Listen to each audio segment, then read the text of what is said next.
Hello, everybody. I hope the mics are on. Yes, it sounds like the mics are on. Looks like the mics are on. How's it going? Welcome to Divide and Conquer's ReRoll podcast, where we talk about our past games and some D&D stuff. We're gonna take a little break from just interviewing our friends here, and we're going to discuss, since one of our campaigns just ended, how to end the campaign. So there's some exciting conversation to be had.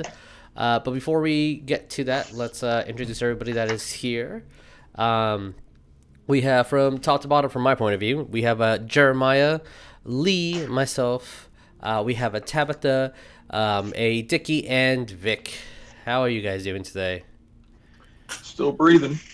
Well, that's good. I would really like for you to continue breathing. I think I that's... get a big kick out of it every morning. I think you breathing is a great quality, Dickie, and I encourage you to continue doing that. I think it's advice heated.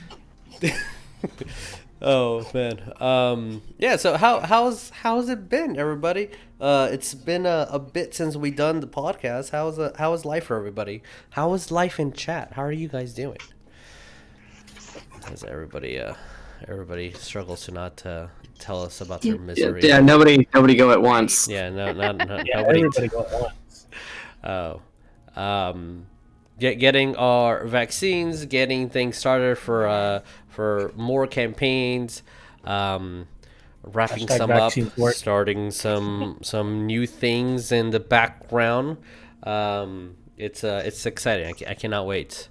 I know that a lot of people thought 2020 was gonna be the year for things to happen, and Hey, nope. 2020 was a year for things to happen, okay?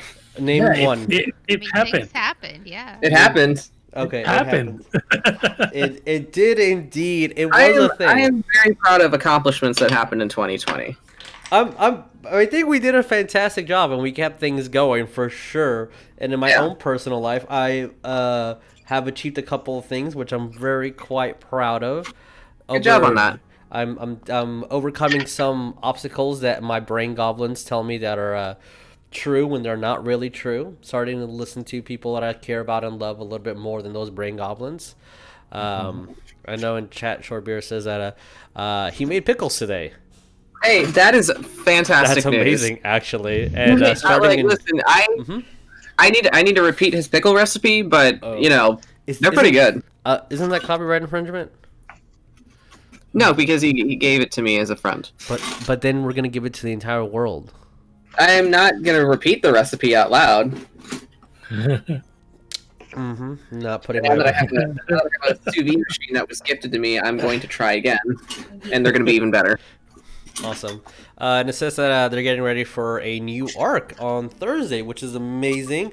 We're starting a new campaign on Wednesday, so a lot of new coming out here, which is a pretty cool. So, I guess I want to. I know it's been 2-3 weeks now, maybe a month. The Hogwarts Prep campaign ended. How do you guys feel about the ending? How do you feel about the conflict with Omni, the last game? What up, guys? Tell us your tales to be told. So excited. Even though I'm not a part of it, I think that there were some great things that had happened in that game that I was not a part of. Such as? The when Jericho did the thing, and then Wow. Bones also did a thing. I mean, I love it. Did you? What about the time where What about that thing? Sonya did a thing? That was Okay, listen. Okay, actually, that part I do know about because Steph talked about it. Oh yeah. What about the other things? Sonya just listen. Sonya just proves to be such an unstoppable character, no matter what fate has in store for her. Yeah. Like, she, God, she really like does. the universe is just like, hey, this is what we have planned for you, and then Sonya goes, actually, you're wrong. Sonya is the Doctor Strange of the Hogwarts universe. She really is. She's Oh my like, God.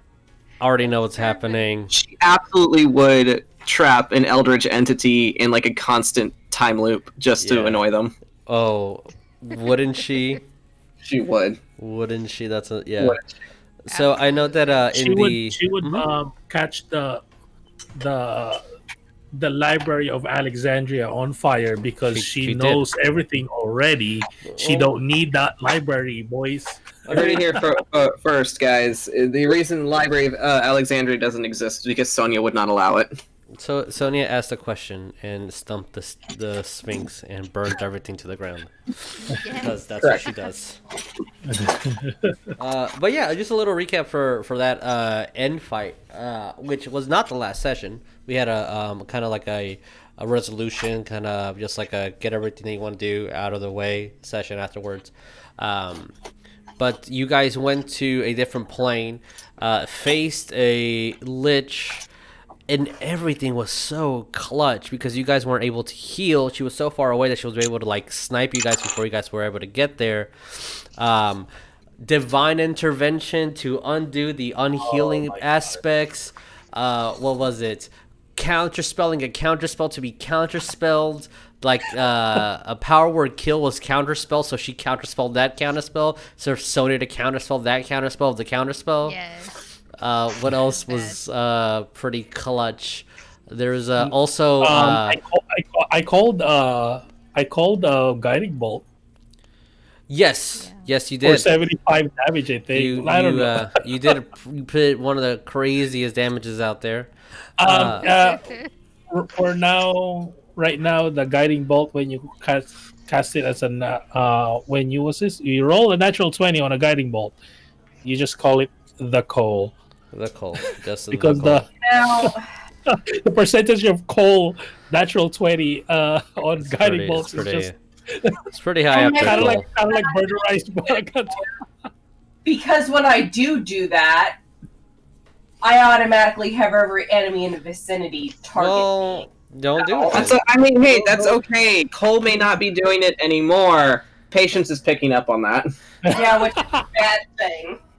The second I was like, please roll something that's not a natural 20, gets a natural 20. God damn it. Yeah, gosh, those 20s. Oh, what a curse for real. Look, Wow, those natural 20s. Oh, I'm starting to consider them a curse, honestly. I do Because want to. what do I do? I get my ass kicked when I roll them.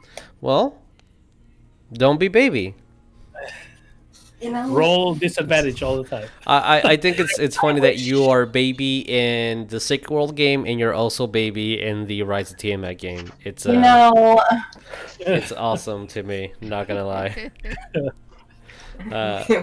wait, I'm baby.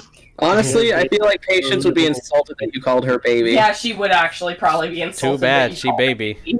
Yeah, don't put baby in the corner.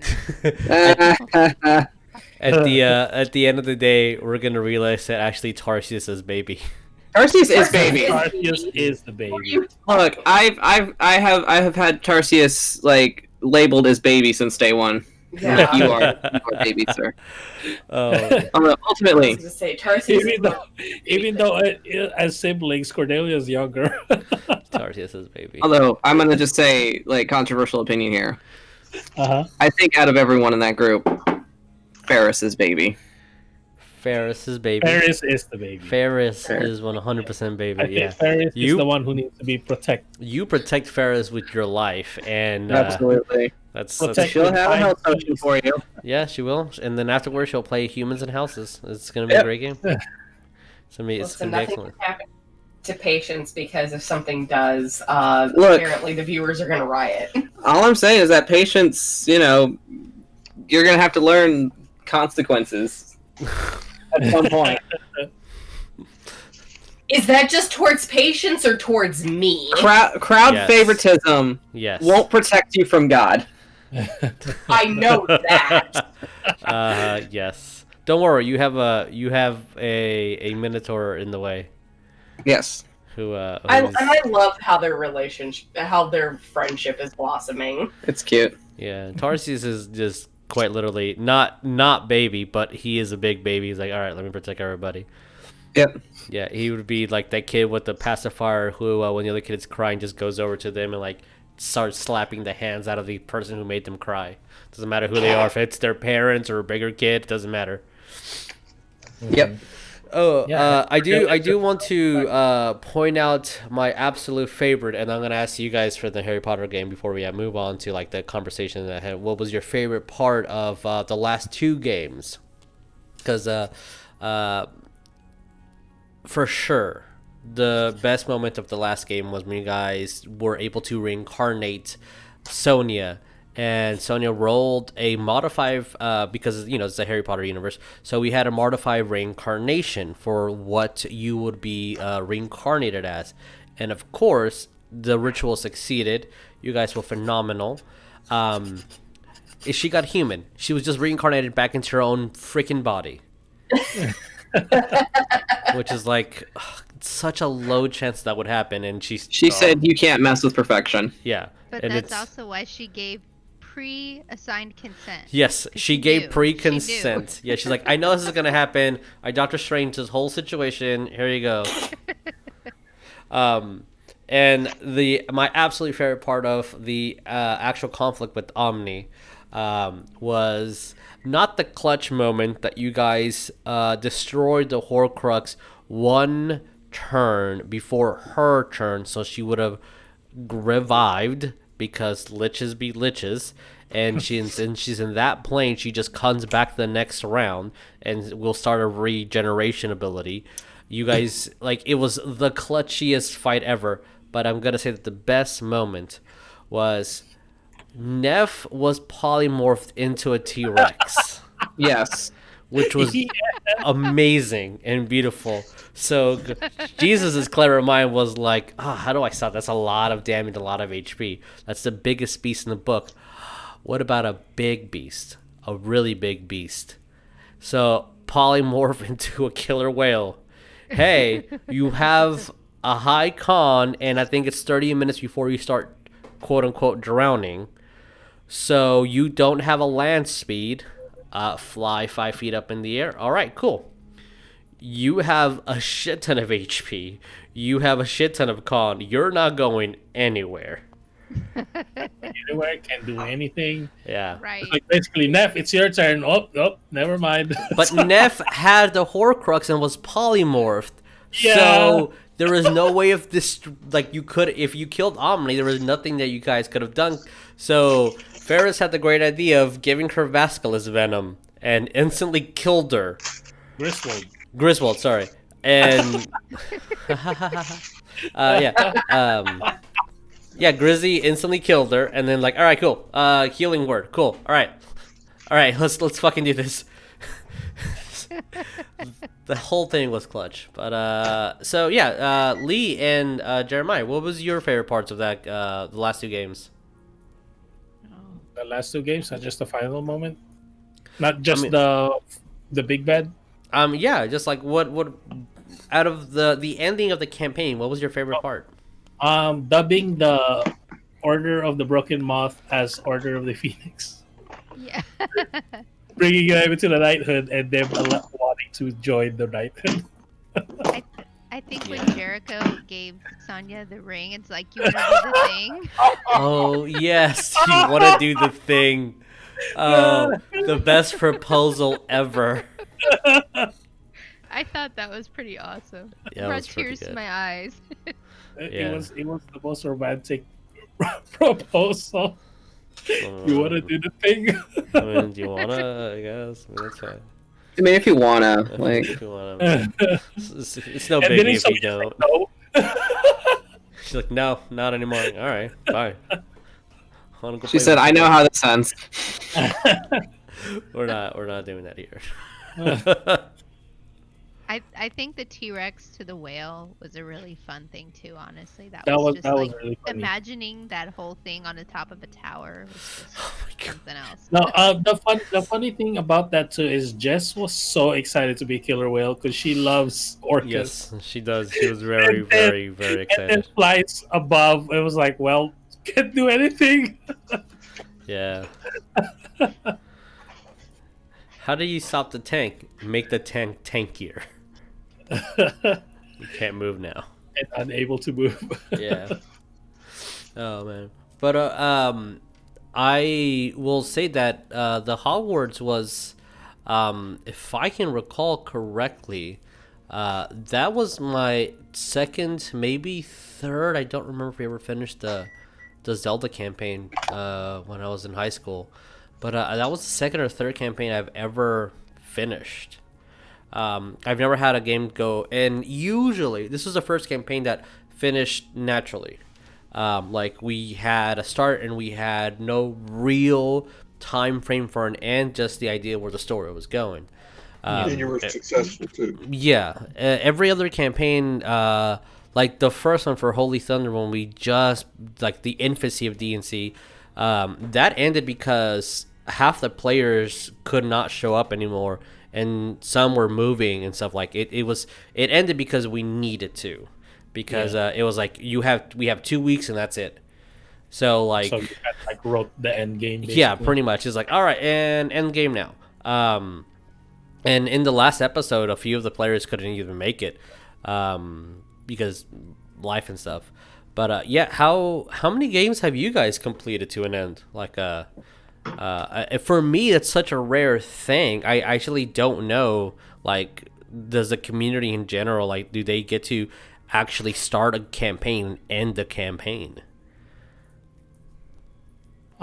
Me personally, to be honest, because I know I've said before that I played back in high school, but to be honest, this also is my first to finish an actual campaign, because basically the campaigns that we were kind of playing when I was in high school was basically more of a dungeon crawler, because it's more of let's play just to have fun in a way.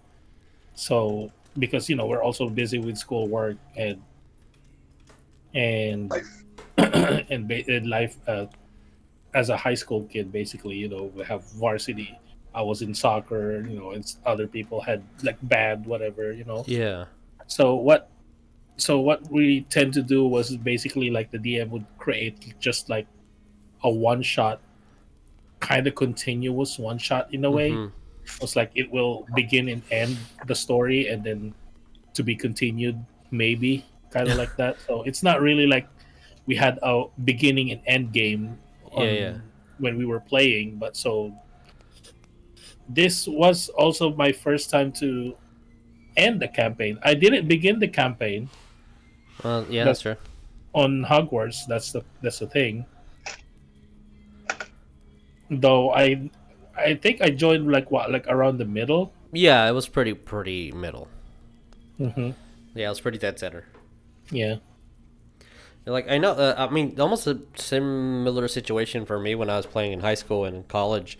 It was just, we had a lot of starts, but we never finished. It was always just a random, someone can't make it, we stop playing for like just naturally.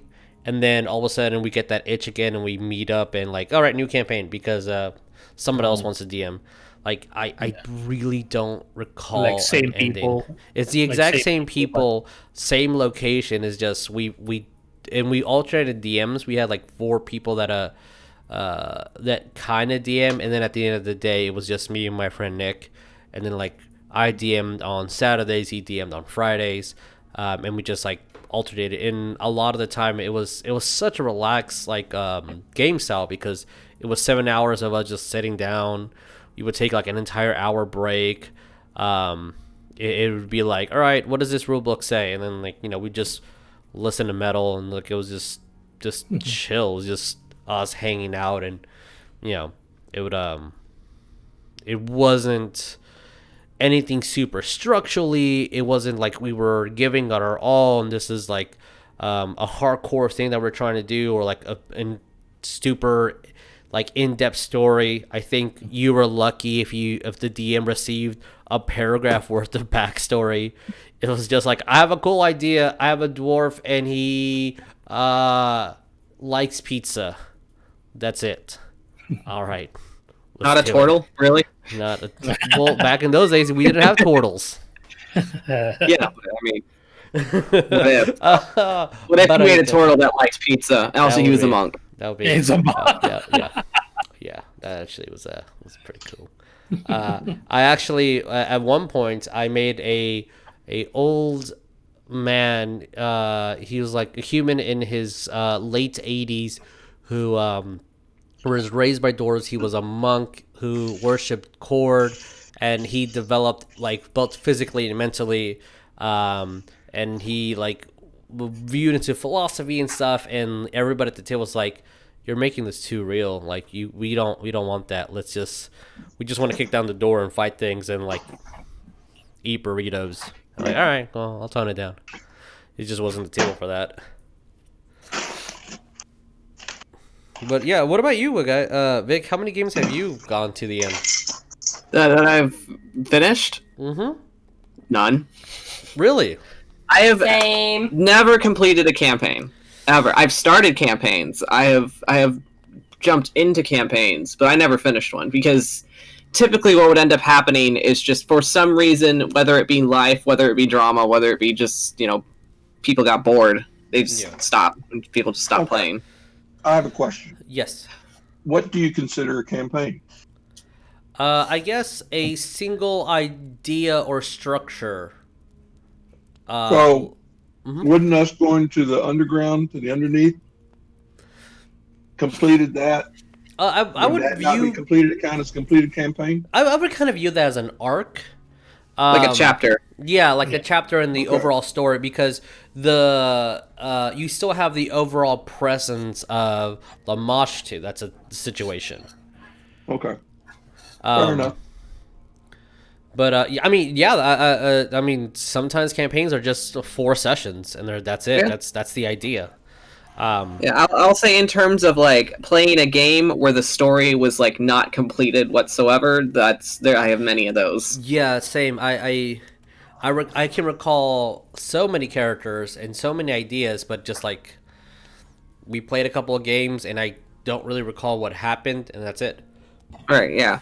But it's also, it wasn't until the past maybe like 4 or 5 years that I've really been like gung-ho with the idea of like writing it as a story, writing it as chapters, writing it as arcs. It was always just, this is the villain, I want to do these 3 things, give me your backstories, I guess we'll do that too. Yeah. That's kind of how it's always been, and I think that's a more casual thing. But since like we've been putting cameras in front of us, we were trying to be more traditional storytelling, I guess. Is my thought. But Diggy, how about you? How many campaigns do you think you've not saying just D&D, but in general, like how many role-playing games have you done? Mm-hmm. Well, I mean, now that you put that campaign is basically the lifespan of the character and stuff like that. When we played back in the early 80s, late 70s, my brother used modules, and we went through the modules. We pretty much went through them, were successful at them, and created a fellowship, and we became all powerful and almighty. And basically, it got kind of boring because everything we did, it was too easy. So, gotcha. Then I kind of left because I had to go work on my master's on the other side of the state, and then never really got back into it again until I met up with you guys. Now, the games I ran in school. I remember the first group I had, but they went through. I think they went through one campaign. They went through one module where they actually completed it, where one person, really 2 people survived. One survived everything, and one got turned into a dog, just ran off. But then when I started playing Gamma World with the students, we went through the school year. We really didn't finish the module. They were 8th graders. So 9th grade, they went off to another school. So I had another group. So then I talked to them and asked them if they would like to pick up where the other ones left off. And they said, yeah. Okay. So, I let one play one of the characters from the past. And the others were just new characters I rolled up. And they finished that module part. They finished that situation, but then they moved on to something else. And of course, school comes along, and we never finished it. Yeah. So after that, I went to a different school. Well, not a different school. I was at the same school, and we played one module, and we did complete it. We did finish it to where there was 3 girls and 3 boys that were playing it. And at the end, they all wanted to get married and have babies. So I rolled it out. They ended up, being the heroes of the town, and they got married, and had kids, and stuff like that. But past that, we never really completed anything. So It was just a fun. yeah, and I was writing down stuff about the characters, and this and that. So. Well, that's yeah. I mean, I guess until like I started talking to you guys about it, because this is the first thing I think we ever really have this conversation. I didn't know if my experiences were the norm or not. Chat says that Shortbeard, I played one campaign to the end. I died in the final battle, but it was with the dragon. With Peregrine. Oh, so you know See, the I story. look at a campaign as a mission. Basically, you're on that mission, you complete the mission, well, then you finish that campaign. Then you pick up another campaign. Okay. Basically, you're Yeah. talking like, as long as your character, like an arc or a chapter or whatever, then we're talking about the lifespan of the characters. We're talking about the character's life. Yeah, Well, I would- So, What's up? I didn't someone was speaking. Oh, sorry. I would say that for me, my definition of a campaign is like, think of it like, the plot of like a movie or a TV series. Like, you've got like the main storyline that's going on, and you're taking the main storyline from like starting to rising action, conflict, and then eventually your falling action and conclusion. So for me, that's what the campaign encompasses. There could be like small subplots here and there, like say your overarching like main plot is there's an evil king who's like trying to take over a kingdom, but it's pocketed with like little subplots of, well, what if you help this village out that's kind of under the king's like suppression, so you help them out, and that leads you to like the next one where there's like some like rebels like hiding somewhere, and then you help them, and like eventually it all kind of weaves back together into the main plot, and then you're able to like reach a conclusion with it. Which I think both of these are pretty cool. It's just whatever the table allows. Yeah, it's all like you got to read the table basically. Yeah, because like I say, life's an illusion. You only see what you want to see. So I mean, there's potatoes and there's potatoes. So I mean, however you want to look at it. Delicious potatoes. Yeah, I do want to go back on something that Dickie said, which I like the idea, and sorry, Jeremiah, because the example that goes to my head is Metallica. Sorry, Jeremiah. It's leaving at a high note. If you end the campaign with like, man, We're talking about after they cut their hair. No. after they No. are you talking about the bassist leaving No, I'm talking about any album after Saint Anger. Do after not Saint Anger? Yeah. I mean before Saint what? any like Or Black Metallica. Yes, after Saint Anger. So like No. albums after that time frame. Whatever. This is now turned into a full discussion of the discography of Metallica. Thank you for coming. thank you guys. So put your dice at the end of the door when you go out. No, it's like if you end the campaign with the players being like, that was awesome. I wish there was more. I think that's better than just it being like dragged on and like all right, I guess. Like I kind of feel, and I'm playing around with this again, this whole experience is still quite new to me to like have games finish, but I for the Harry Potter game, at the end, like the very last thing is like, all right, the campaign is wrapped up, thank you everybody, just note that there's still this thing that could happen, this thing that could happen, and this thing that could happen. I'm not saying that we're going to, but we have 3 potential one-shots for the characters to just come back and be like, let's finish this thing that was kind of left undone. Or remember, you guys killed off these people and some of them ran away, so there's still American werewolf hunters that know about you guys, and that could potentially be a thing that wasn't like fully resolved. You killed the leader, but what about the minions? So I think that's ending it at a high note, I think, would be something that I would, I don't know, caution people if they can. One of the games I ran was Top Secret. It was basically they were secret agents and they were on missions, and they did complete those missions. We kept going with the characters. They wouldn't know how far they can go, but yeah, we always ran a mission and stuff like that. So I kind of consider that as a campaign. Yeah, just like the individual missions. Yeah. Exactly. Which is, I think that's awesome. It doesn't have to necessarily be this epic tale of Gilgamesh that I think a lot of us tend to do because we were all fell in love with Lord of the Rings. But it could just be isolated chapters, and like that's a much easier thing to also to wrap your head around. It's like, this is the mission. This is what we're doing. We succeeded. It ended. All right, cool. The next week, like, hey, what about this thing? Let's do it. Let's start a new thing.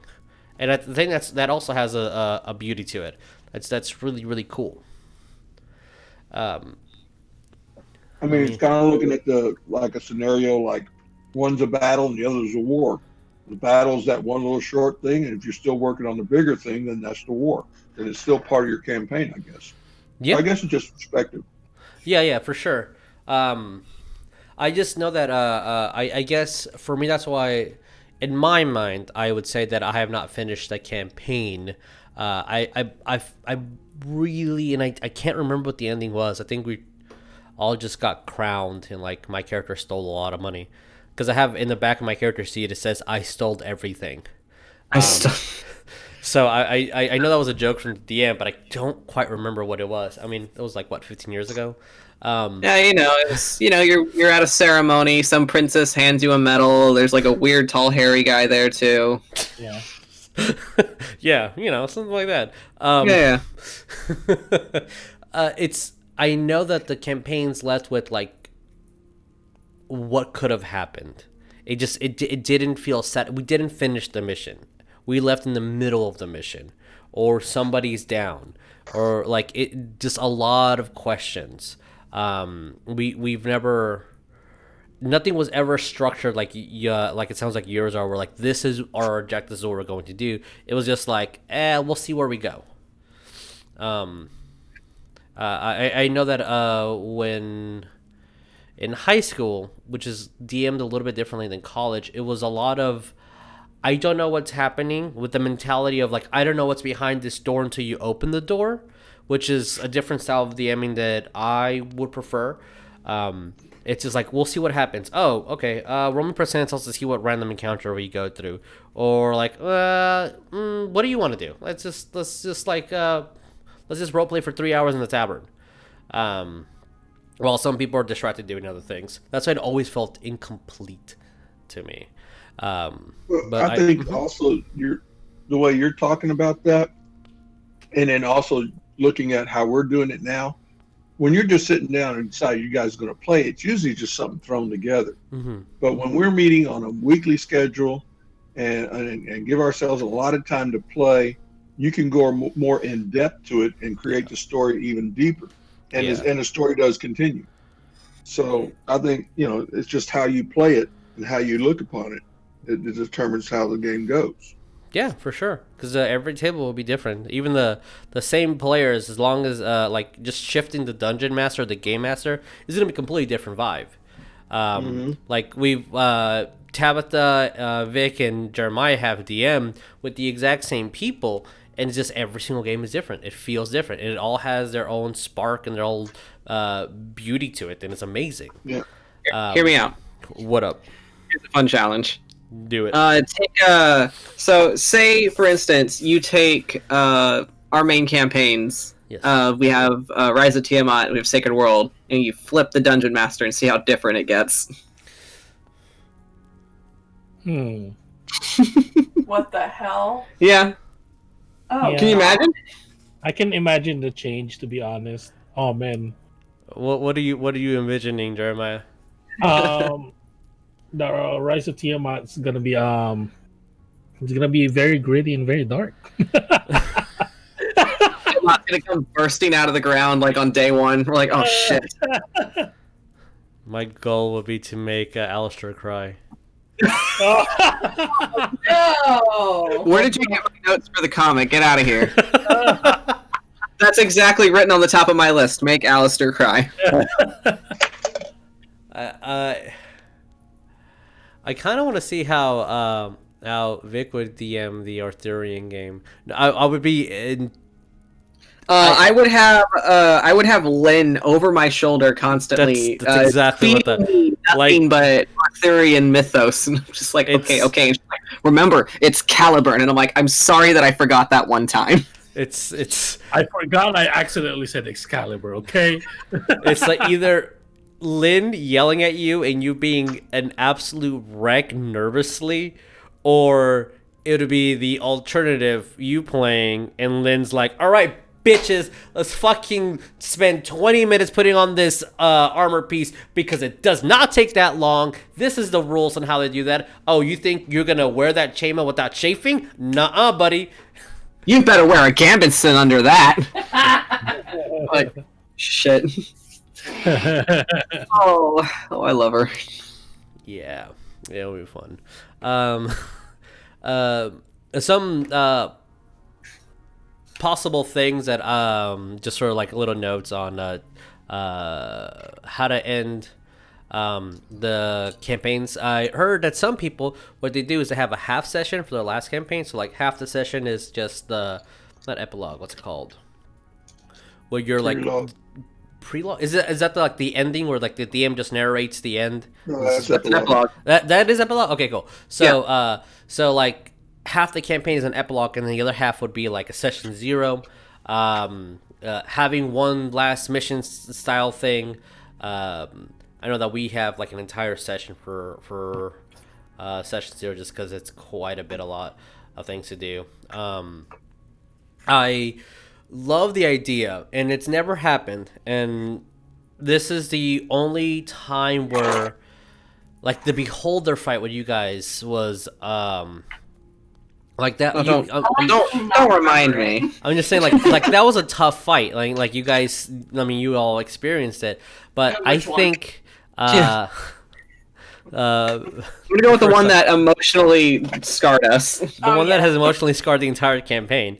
Yeah. We lost like half the party. The one where we realized, oh shit, that was where real. you left an undeath curse in the Underdark, and it's still there. It's still You left know it what? there. They'll be fine. They can figure it out. That's a them problem now. Oh my god! Hey guys, who wants to go back to doing the Underdark part? I 3? no, absolutely not. Plane shift us back there. You Hey. better fucking not. So usually I'm like, if a TPK happens, like, oh, that sucks, right? And then that's a discussion like, does the campaign end? Do we want to continue? Maybe another group of adventurers or like family members like will get together and like avenge my son's death or whatever, you know. But the only time where I'm like, motherfuckers, I'm gonna kill y'all is the last fight. Like I think that if a TPK happens in the last fight, as long as it's fair, like I think that's also a beautiful ending. It's like, well, not every single story has a happy ending. That sucks. I think it's also I put it on my notes because I would feel like I would do this if you guys fought Omni or you fought the Council of Hags again or whatever, like as a last thing, and TPK happens and like shit, everybody died. I was like, hey guys, let's do a vote. Do you want to do a redo? Like, we're just the story ended, but do you want to do another fight, like just to see if you would have won, or if it would have just been complete TPK? I don't know. What do you guys think about that? That's like where my mind goes for a TPK at like the last session. I would think that, like, at least for me, having a rematch, even though it won't matter, I'm not a fan of it because I feel like it's just a little bit of salt in the wound because you're just like having to process like what happened in the game, and you're just like, ah, man, this is like, and then you get like the whole scenario of, oh, this could have happened instead, and you're like, oh, okay, all right, Okay. All right. I didn't think about that. That's Yeah. it's definitely that's just my general opinion. So I mean, anybody can have a different one. sure, yeah. Because like I mean- my thought was like give the like, oh, I want to redeem like that fight, like that style mentality. Yeah, I mean, for some people, that's probably how it is, and that's good too. You know. Yeah, because I know if I was the player and the TPK happened, I'm like, that's how the story was told, man. I'm good Yeah. with that. Like that's it. I don't think my mind would be like, let's try doing it again. I wouldn't be against like, hey, let's just see if like make new character. Let's just do that fight again. Like that's a different situation. I Yeah. know that my Japanese teacher said that when he was playing D&D, because they were all like, I forgot where he went, but it was like a private school, and what they would do is they just learn about a historical battle, and then they would recreate that battle in their next D&D game. Oh, And they that's would cool just, though. They would just run through that. I'm like, oh, okay. So that's kind of where my mind was when I wrote that. Yeah. Yeah, Tabby, you were saying something before I really interrupted you. I can't remember what I was gonna say. Oh my god. Honestly. That's why you don't interrupt your players. That's right. No, Yeah. no, you mentioned the whole thing with the hags, and then I just got. My first thought when he mentioned the Coven of Hags was like, hey, comedy comes in threes. Yeah. That's funny. That's hilarious. Not gonna lie. Oh man. All right, let me go down here on the questions.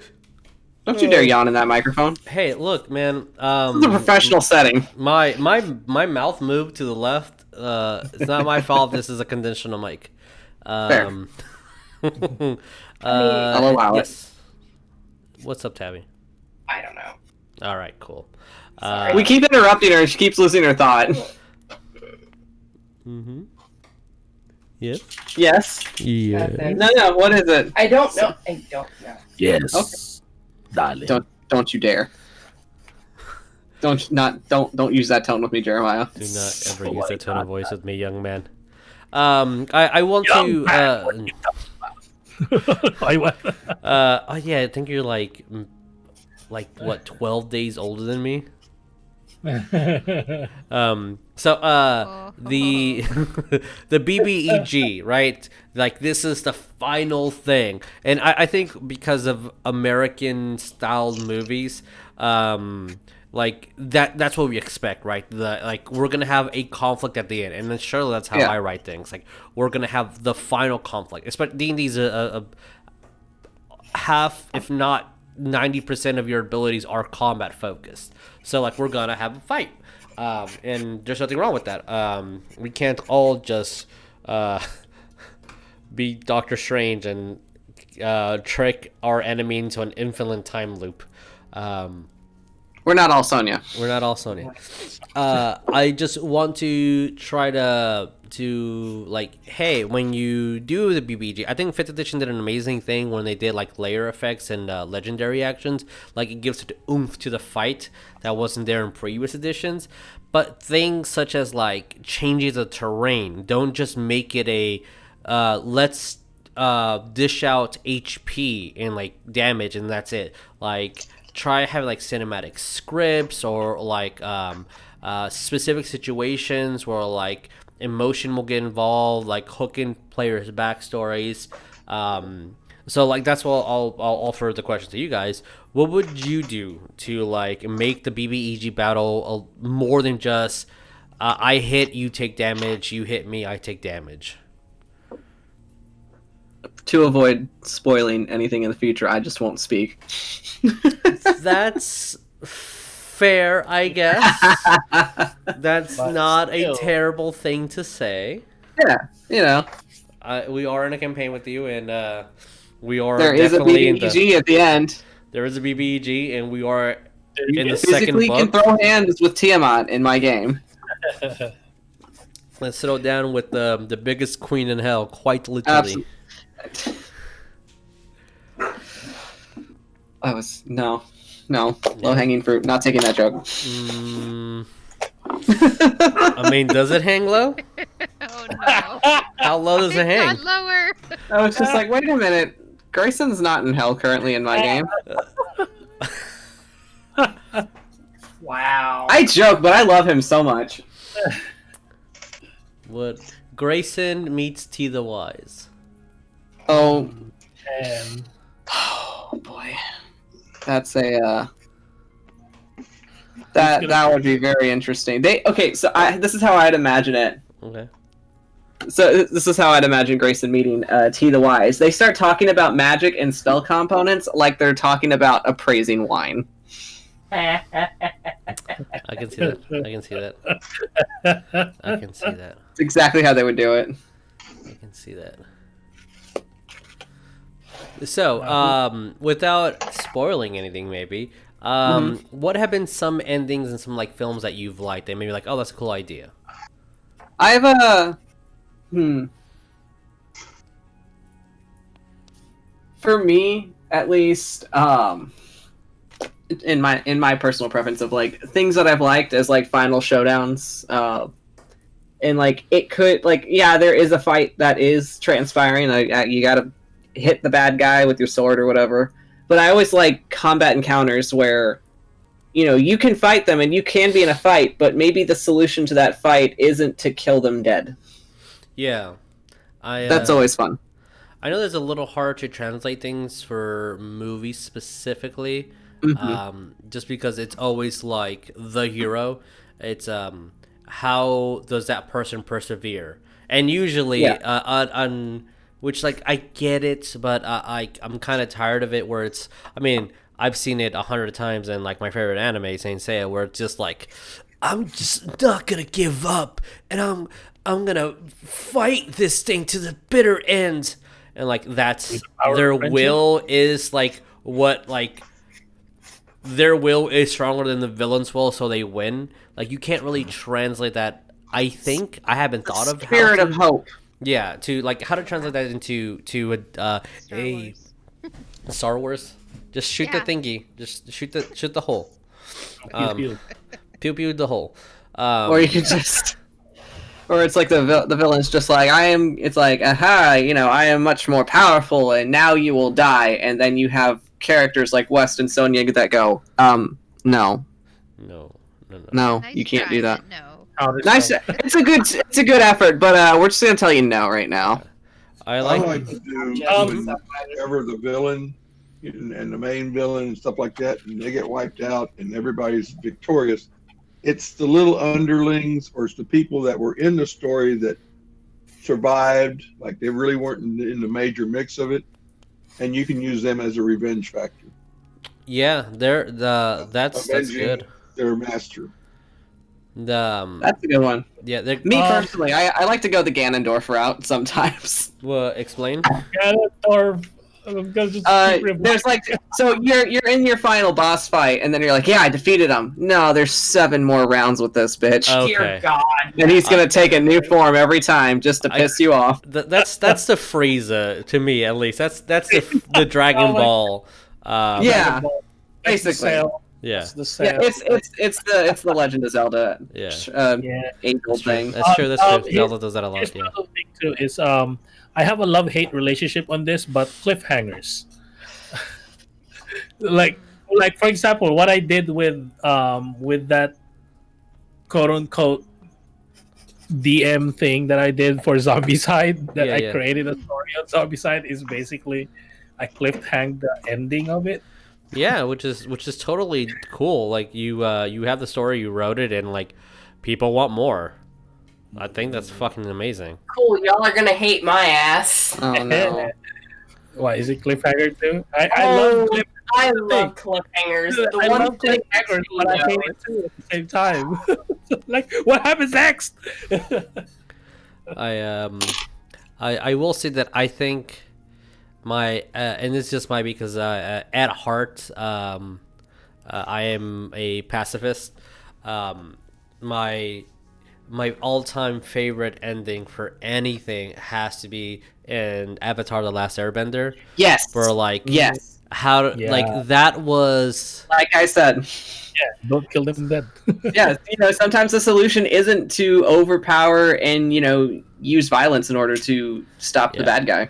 Sometimes it's you compassion yeah and you patience. have a very angry person who has created horrible crimes and has All right. like Is the product of a toxic environment. yes, this man is the horrible human and he's out to kill this 12-year-old boy, and this vegetarian Hanji vow is- oh, of peace 12-year-old boy must be like, how do I stop this man? Everybody is telling me to kill him, like that is the only way to save the world. I don't, that goes against everything I believe in.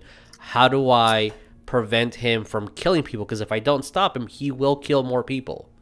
Yeah. And I'm like, that's I think that's really cool. It's like I am 12 years old. Literally, the weight of the world is on my shoulders, even though I never asked for it. Yeah, it's like I think that's Yeah. a really good story. It's because there's so many shows that I watch and movies, and like the ending is just it's like, even though Avengers was amazing, the end result was like we have to kill the bad guy. And like I get it, I get that happens, and like you sometimes that's the horrible truth that you have to do that.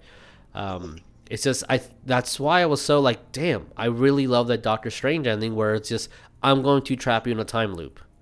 I have an oath and I will not kill. Like I am a doctor first before I am this great sorcerer, and I took an oath to not harm a life.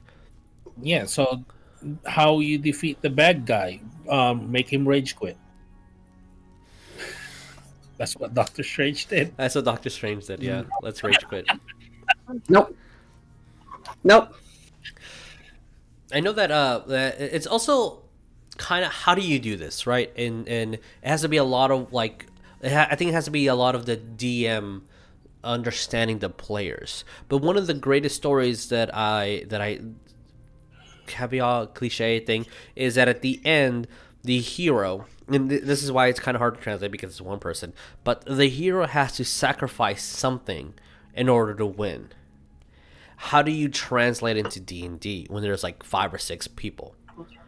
Like, you can't all have to sacrifice something.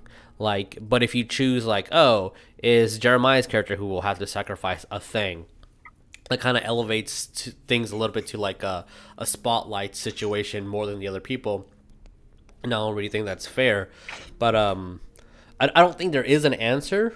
But yo guys, what do you think about that question? How would you write as a GM a way that your characters have to give up something, sacrifice something, they all have a meaningful moment in a spotlight, that it's not just like main character syndrome?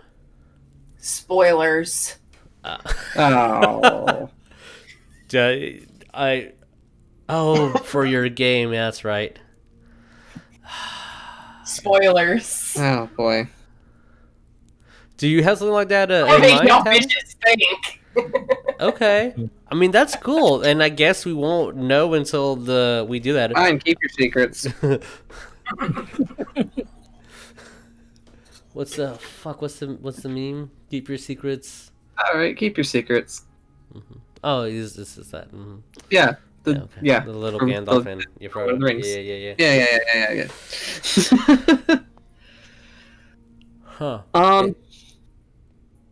I mean, I'm trying to think how to play that. I like 'Cause critical roles I and feel like- how. Yeah. What's up? Because I feel like at least in my campaign, I have a lot of you motherfuckers that are willing to throw down whatever they can in order to like stop the conflict. Yeah, we. Like I have like 5 of you that are gonna just stand up and be like, "All right, I guess it's me."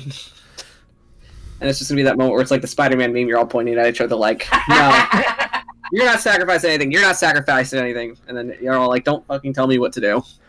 Yeah, and then oh, never mind. I'm not gonna continue that. Oh, I was just thinking from the like couple sessions ago with Addie and Cole. Oh, with the whole thing with the Rakshasa. oh, I don't want to speak for Addy on that, but I know No. exactly Addy's opinions. Yeah, I know. I don't want to speak, but I know exactly what he's thinking. I know exactly what he's thinking. I never actually got to this campaign. It never was fully done, but I know that I had the idea to, at the beginning of the campaign, I gave everybody a magical item, and the only reason why you guys were the only ones to, because I always had this thought, like, why is it you? Why is it this party that they're the only ones that can do something about it in this grand, majestic world of dragons and sorcerers? Like, why you 5, 6, 7, 8 people? So what I did is I gave everyone like it started off as a MacGuffin and then it evolved into like a fighting style, quote unquote, for every single player.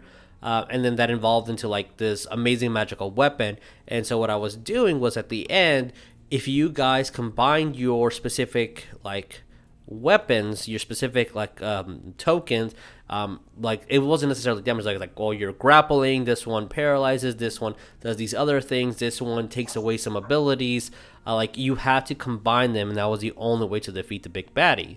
And I think like Critical Role did a pretty good job with every single character, like had this vestige, this like amazing token that was like the only way to defeat a god. Other than that, I really can't think of another way to do it other than just. I do like the concept of like a group coming together cohesively in order to like stop like this world-ending conflict in a way. Yeah, I for the Harry Potter one was kind of like, well, you need to destroy the MacGuffin to be able to do it, and like it was just a big. How are you going to do that? What is the distraction? Who's going to negotiate with death? Who is going to physically go down the unknown? Who's going to distract the villain? So like in a way they kind of did that, but it was a more free-form way because it's a lot of people's first campaigns. Oh, I will say that for a Sacred World, I have no idea how this is going to be done. Like I have the idea of like the encounter, but I don't know how to defeat the encounter. It is not going to be just lower their HP to 0. Like, there has to be another way to do this. And I don't quite know how that's going to work out. I have not pondered on it I feel that it's not the time to ponder on that. You still have other things to do. You scare me. I scare you? Is that what you said? Back of your mind. Yes, you scare me. It's, I don't know. There I'm are excited other for that. things right now, like getting frustrated in a library. Yeah, there's other more important things to be like just getting mad at paper. yeah. I mean, yeah, I feel like there's like a lot of there's a lot of things that have yet to be accomplished and explored in this campaign. Yeah, like it's still very much open to like a lot of possibilities. Yeah, and like that's true. I feel that once this is said and done, there will be a like, these are the things we didn't get done. We'll come back to those. That's how I really feel this is gonna go down. For my personal like perspective, it just the feeling of like it's also that like it's getting close to the end, and I'm not gonna say burnout, but the gnawing of like the next exploration is a little bit there. It's time for a break. Yeah, it's time for you to take a break. It's basically your body and your mind telling you like, hey, you carried us so far, but it's time for you to step back, look at other people do things until you get your juices back flowing, and then you get rejuvenated, and then you know exactly what you're going to do. This could also be that I guess I just never like sat down to think about it, but like there's inspiration. Yeah, it's that thing. The inspiration on demand is kind of hard, and it's very okay to like, to take a break. Even I am totally not speaking to somebody right now that is listening to me on their headphones. It's okay. Hey, Jesus. To it's take okay. a break. It's okay to take a break. You don't have to like, you can just take a break and not have to like jump immediately into like the next 5 projects. Fuck okay. that Yeah. shit. It's 6 Jesus. projects now. Fuck you. You're taking a break. So like I have oh my god, I have ideas. But yeah, it's I can't wait for throw this. something in real quick. Yes, Can I throw please. something in? The reason why I strongly suggest you taking a break is because if you don't, it is going to show up in the game, and we are going to pick up on it. That it's just something's just a little off, something's not really right, and the sharpness and the imaginative and all that stuff could suffer through that. So sometimes you got to take a step back to move 2 steps forward. You got to rejuvenate. You got to get yourself back together. You got to think about it. Get your mind off of it. Sometimes when you go away from it, come back to it. You're fresher. You got more imagination. You got more, gumbo to get after it and do it. Yeah, Jesus. Yeah. To remove that exhaustion point so you can roll straight rolls instead of disadvantages. Hey, man, look, don't even joke about exhaustion. I mean, yeah, that's also good points. I feel this is turning into an intervention. Don't lose your sparkle. Don't lose the sparkle. Don't lose your sparkle, man. Hey, I recommend watching a lot of animated, lighthearted stuff. It's very creative and it just refreshes. All right. Lee, Jesus, I need you to sit down on your chair and. Are you gonna spin? This is an intervention. I need you to sit No, down. I definitely agree with Lee. Watching some like nice, lighthearted, animated content can help like really inspire you again. May I recommend? It was on Netflix's anime for beginners. It's a little thing called Neon Genesis Evangelion. Evangelion?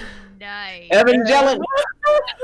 Neon. I would recommend something else too. What would you recommend, Dickie? I was watching on Disney Plus now. They got this show called Behind the Mask in Marvel, and basically talking about how the hero, how basically the artist came about to drawing these characters, and they kind of talk a little bit about the characters and the problems they have and this and that. And it really got me thinking when I was a kid how comic books really influenced me. Yeah. And I think they talk a lot of that how comic books does influence people and stuff like that. So pick up an old comic book and just get back into it, or pull up on Google the old Marvel comic books. I and get actually into that. I purchased the entire Swamp Man, written by Alan Moore. I kind of, because that's so out of my scope. A plant that goes to space and falls in love, like that's not like anything that I would ever read. So I'm interested in those, and I purchased some Dragonlance books that I've never written ever. I've never read any of these series, so like I'm excited to go in because my one of the things that I feel is very important for a writer is to constantly be reading, and I don't read. So like, Man, I used to read like all the time. Oh, God, did And I you? stopped. And then I stopped. Yeah, I had a conversation with the Bay, and it was like, oh hey, there's a new Thor comic that's gonna come out where I think the plot is the Predators, like the ones that hunted Arnold, they find Thor, and it's like that is gonna be a good match. So like this whole collective of Predators is going after Thor for game, and I'm like, that sounds really interesting. So it's gonna come out in a couple of months, I believe, and like, oh, let's go to the comic book store when it's ready. And what came out of my mouth was like, oh shit, I should really hey, I don't think I have time to read for pleasure. Like I have too many things to do. And it was like, that's when you need to take a break when you say that. Yeah, that's exactly what she said, and it's like, man, yeah, you're right. You're absolutely right. I know what else would get your juices flowing again. And this is me talking selfishly. Whenever we get back to where we can get back into your homestead, yeah, and then you help me get my thing set up. I guess really that's am right. looking forward to that. I think that's gonna be such a because I've never even played in that like And style I of game. think, and I think having the throwback thing for our fans and viewers and stuff like Hmm. that, that'll just get the interest flowing. Yeah, because we're gonna be it's we have a we're doing a lot of medieval stuff. So the Yeah. fact that we're gonna go all over the place is gonna be it's gonna be great. I do Yep. have a plan for After a Sacred World that's really loosey goosey, but it's the hardest thing for me in my head to write. So that's why I'm excited for it. And I know uh, more than half of you guys are gonna be like, "This is the universe." All right, I have 100 ideas, and I'm excited for that. Whenever we get there, like that's in the future. I'm not thinking about it, but like I I can't wait for us to do different things. My comfort zone is definitely medieval fantasy, definitely D&D, but I can't wait to explore other things and learn other things and read other things. It's gonna be great. It's gonna be amazing. Um, ooh, that's a cool thing. That's a bro sent.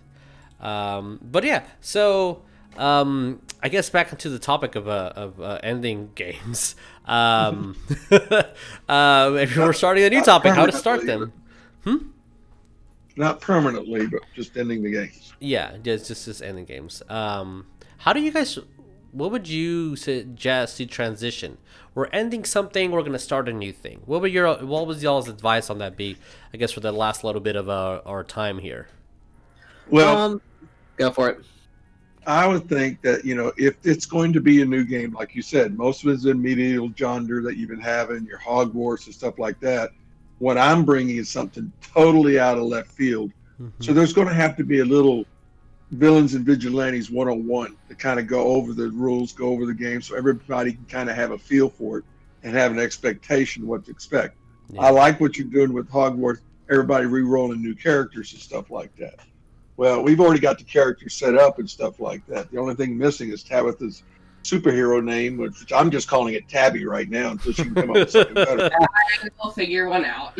But, the thing is, it's just that I think when somebody starts something new and doesn't have any idea what it's about, it can be kind of clumsy at first. Mm-hmm. So I think having the little info 101 about the game, about the dice rolls, the initiatives, you guys are going to find the initiatives totally different in this. And, certain roles are going to be totally different. What was really great roles in D&D might be the complete opposite in V&V. So Yeah, just yeah. a lot of stuff to go over. That's really cool. Yeah, your session 0. I think it's gonna be it's exciting. It's fun. Go ahead, Firstborn. Oh yeah. Oh, it's my turn. Hi. Hi, I'm the first one. Hi. Welcome. Welcome to the Yeah. TED No. Talk. At least like in a sense of like how I would do it. Like you end a campaign. I would just let it sit for a while, for like just a bit, so everybody gets a break. Everybody can just like sit and process like what their characters went through, that the story that they just completed. Just to like enjoy it for a bit, so that everybody can take a healthy break. Wow, I wonder why that went from my headphones and like why Yeah. did I feel wind there? Oh, okay. My Go hair's standing right blowing. behind. Well, I think, Vic just gave me an idea about that, whenever you finish it and everybody can just kind of step away and think about what their character did. And that moment, they can think about what their character's doing. It's not necessarily in battle, but settling down, where they're living, what kind of Yeah, castle. you could put together like little like one-off Exactly.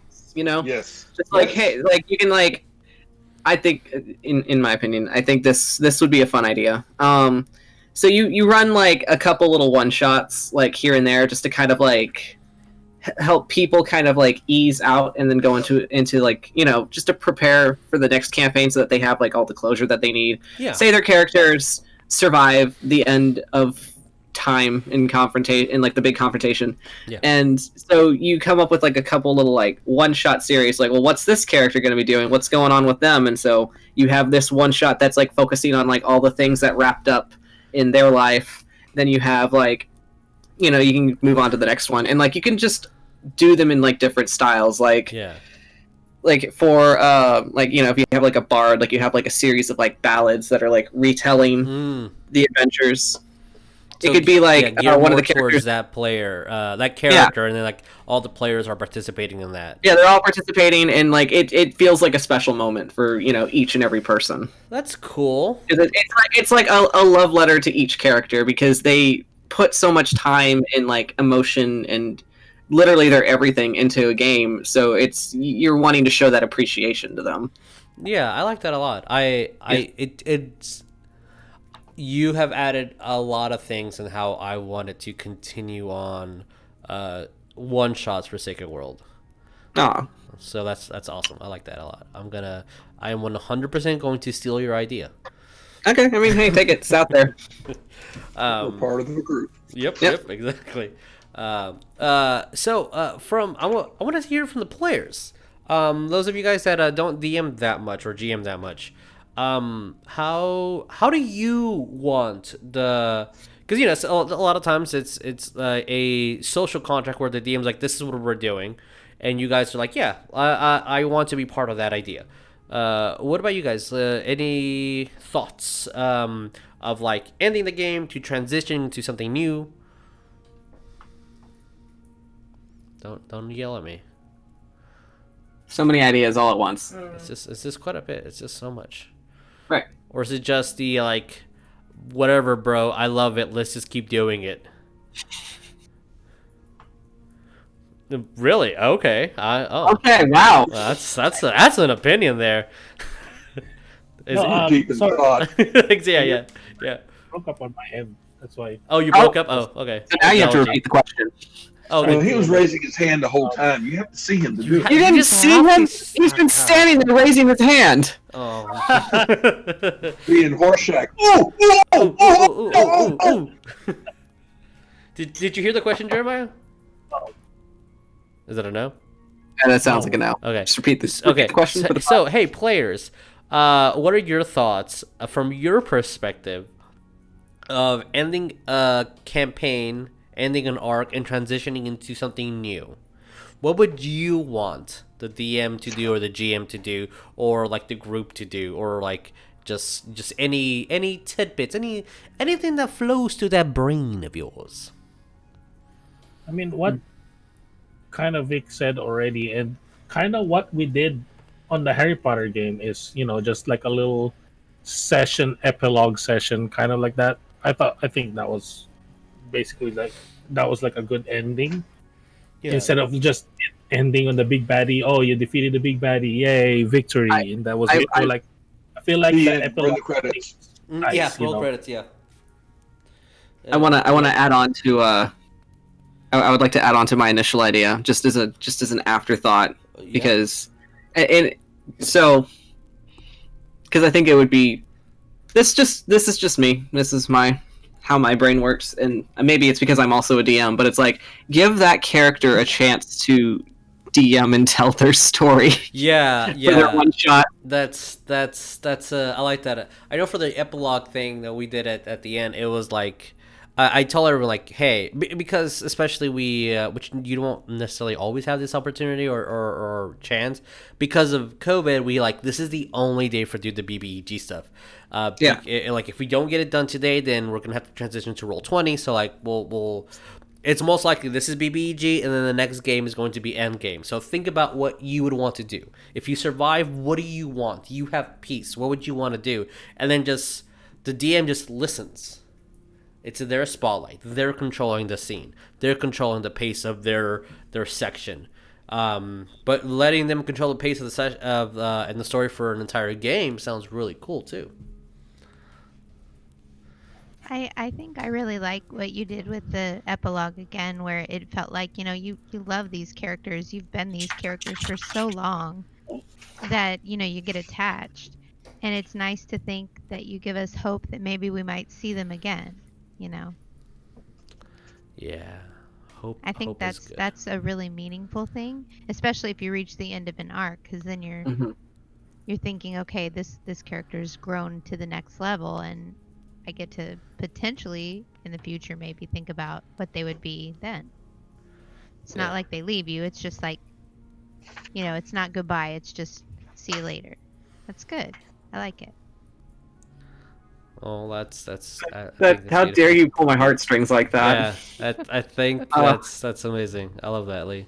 I mean, and it's like, especially for like the Harry Potter group, like in terms of like how, like, not just like you guys like as people, because y'all are super close knit, but like your characters, like they are just so like interwoven together. Like you can feel like the family unit that they had become like over time. And epilogues like that are always like so bittersweet, especially when it's your family. Yeah, and the Hogwarts, like those kids, they went through a lot of drama. They went to They did. a lot of trauma, and Mm. they would all do anything for each other. I Mhm. mean, they've proven that many times. Oh yeah. It's quite awesome. It was a very very fun game to write and an amazing game to observe. It was beautiful, and I know that the other games are going to be the same. It's just every Was single it one's going to be was it different. fun to, Hmm? I wasn't really a part of like the first half of it, but was it fun to write or plan out maps that you don't use because they just tend to like, I'm going to the other way. Listen here. I will say that that is an amazing gift that the Hogwarts prep guys have, where it's like, all right, what do you guys want to do for the next game? So I can, I just have time to prepare. All right, we're gonna go fight this evil dude and like go fight him in the castle. All right, okay, cool. So I'll prepare the castle, prepare the encounters. All right, it's game day. What are you guys doing? I think we're gonna go shopping and go talk to this one NPC that you mentioned 17 games ago that has absolutely nothing to do with anything right now. We got distracted by all of your shiny things, Jesus. You kept giving us shiny things. Yes. Thomas. You acted perfectly like 16 and 17-year-olds. We're Jesus birds. didn't know what else to expect for hurting actual teenagers. Yeah. I think the Hogwarts prep crew was definitely that analogy of herding cats. That is Yep. that is how you define those. Hey, that was your idea to take a bunch of teenagers on a field trip with very minimal supervision. No, there was supervision. Just ReRoll does not count as supervision. I was just gonna say that the supervision was horrendous. What? Leon was a good supervisor. Leon was a good supervisor. Yep. He was a good supervisor. Grizzle just got drunk in a pool. Yeah. Half naked on his underwear. That was the first time Leon met Griswold. Yeah, it was. It was a hard day for him. Yeah. But however, to conclude the podcast, since it is that time, however you guys decide to end your campaigns, to start your campaigns, just note that every table's different. Everyone's going to do it differently. No campaign, no arc, no story will be the same, even if it's the exact same people playing it. Every single one will have a different flair, and I think that's what makes these games so amazing. That it's never going to be the same. You're going to play Legend of Zelda 100 times, and it's going to be amazing. You're going to have fun, but it's going to be the same style. It's going to be that one-time thing, and this is going to be infinite. It's awesome. So yeah, all right, guys. I think that's gonna conclude our discussion here. We're gonna edit this, put it on Spotify and on YouTube in the future. Don't forget to follow all our friends and all the beautiful art that everybody's doing. All the information will be down below as always. Please be kind to one another. Please remember to love each other. We'll see you next time, guys. Adios. I Bye. Bye. Bye. Peace out.